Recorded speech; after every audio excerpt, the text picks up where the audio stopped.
CS7 news channel के नए bulletin में आप सभी दर्शकों का स्वागत है। मैं हूँ मोहित कल्याणी और आइए नजर डालते हैं अब तक की बड़ी खास खबर पर। मुजफ्फरनगर में इंसाफ की चीख, इकलौते बेटे की मौत के बाद थाने पर टूटा गम का सैलाब। आरोपी सुमित प्रधान पर कार्रवाई की मांग को लेकर भोपा थाने पहुंचा परिवार। मुजफ्फरनगर भोपा थाना क्षेत्र के गांव रहमतपुर में दबंगई और दहशत के चलते एक परिवार का इकलौता चिराग बुझ गया। मृतक अनुज ने डिप्रेशन में आकर जहर खा लिया था, लेकिन मौत से पहले उसने लिखित बयान और कैमरे पर वीडियो स्टेटमेंट देकर असलियत उजागर की थी। 13वीं के दिन गम से टूटा परिवार थाने पहुंचा और विपक्षी सुमित प्रधान पर कठोर कार्रवाई की मांग करते हुए लिखित शिकायत सौंपी। परिजनों का आरोप है कि पूर्व के एक मुकदमे को लेकर सुमित लगातार अनुज पर दबाव बना रहा था, जिससे तंग आकर उसने ये कदम उठाया। मृतक के पिता और बहनों ने मीडिया के सामने नर्वस होकर कहा, अगर इंसाफ नहीं मिला तो हम दोनों बेटियों सहित थाने पर आत्मदाह करेंगे। अनुज की बहन ने बड़ा खुलासा करते हुए बताया कि अस्पताल में भर्ती होने के दौरान भी सुमित धमकी देने पहुंचा था कि मुंह मत खोलना, लेकिन भाई ने साहस दिखाते हुए मरने से पहले सब कुछ बयान कर दिया।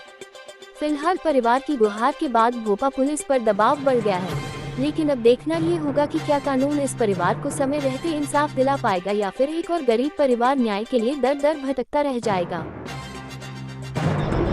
मेरा नाम मुकेश कुमार, गांव रहमतपुर। घटना ये घटी जी, मेरे अकेले बेटा था, 2 लड़कियों का भाई था। मेरा वंश खत्म कर दिया यशपाल सिंह के लड़के ने, सुमित ने। मेरे लड़के को 2 महीने से लगातार टॉर्चर कर रहा था। एक मेरे बेटे पे एक छोटा सा मुकदमा दर्ज है, मैंने उसका मतलब मुकदमा चल रहा है, तारीख पर जाते हैं। धमकी दे रहा था, तेरे बापू को और तुझे भी साले ऊपर पहुंचा दूंगा, क्या तो फैसला कर ले। मेरे बेटे को कहता था फैसला कर ले, तो ठीक है।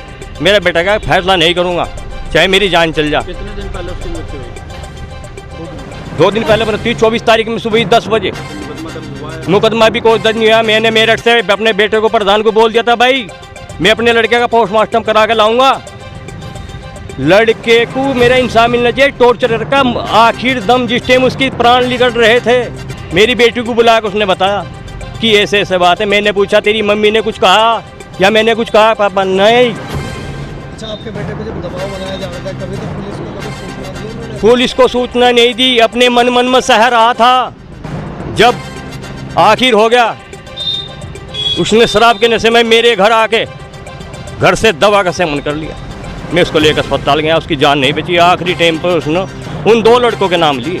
क्या कारण है जो अभी तक मुकदमा नहीं दर्ज हो पाया? मुकदमा ये दर्ज नहीं हो पाया जी, उसकी भी सोर्स है, वो भी सोर्स लगा रहा है कि ये झूठ बोल रहे हैं। जब मेरे बेटे की जान चली गई और बेटे ने मेरठ मेडिकल में मेरी बेटी को बताया, लिख के बताया, फ़ोन पे बताया कि ये कारण है, मुझे टॉर्चर किया जा रहा है, जबकि इस पर 2-3 मुकदमे दर्ज है सुमित पे। बदमाश रैंक का लड़का है। और हॉस्पिटल में अगर इस पे कोई मुकदमा, कोई कार्रवाई नहीं हुई तो मैं थाने में इन लड़कियों को लेकर आत्महत्या कर लूँगा। मुझको कार्रवाई चाहिए। कुछ अधिकारियों से मिले आप? अधिकारी से मिलने का फुर्सत नहीं है। आज मेरे बेटे की तेरी थी, जब कोई इंसाफ नहीं मिला, मैं आज अपने स्तर से अपनी बेटी को लेकर उसकी रिपोर्ट करने के लिए आया हूँ। मेरा नाम मानसी है। मानसी जी, कौन से गांव के रहने वाले? हम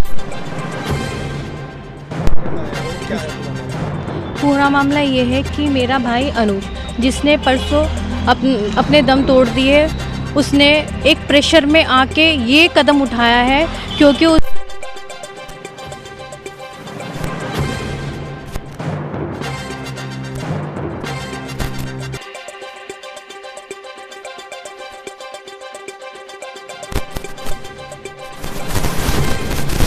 तेरे माँ बाप को तू जेल जाएगा और तेरे माँ बाप मेरे कदमों में आके माफ़ी मांगेंगे।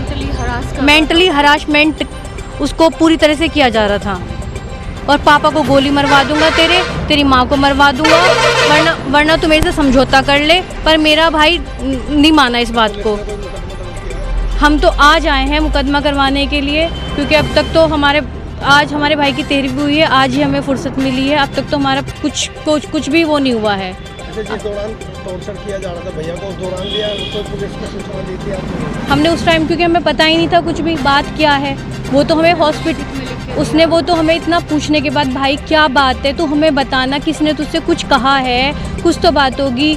तब उसने हमें जाके तब बताया कि हाँ मैंने इसलिए जहर खाया है। और एंड टाइम पे वो सुमित वहाँ आया जब मेरा भाई दम तोड़ रहा था, हॉस्पिटल में आया मुंह लपेट के, उसने पी हुई थी और आके मैं भी वहीं थी। मेरे भाई को क्या बोलता है कि अगर तूने मुंह खोला तो फिर देख लेना, मतलब वो मरने जा रहा है, वो उसको ये बात कह रहा है।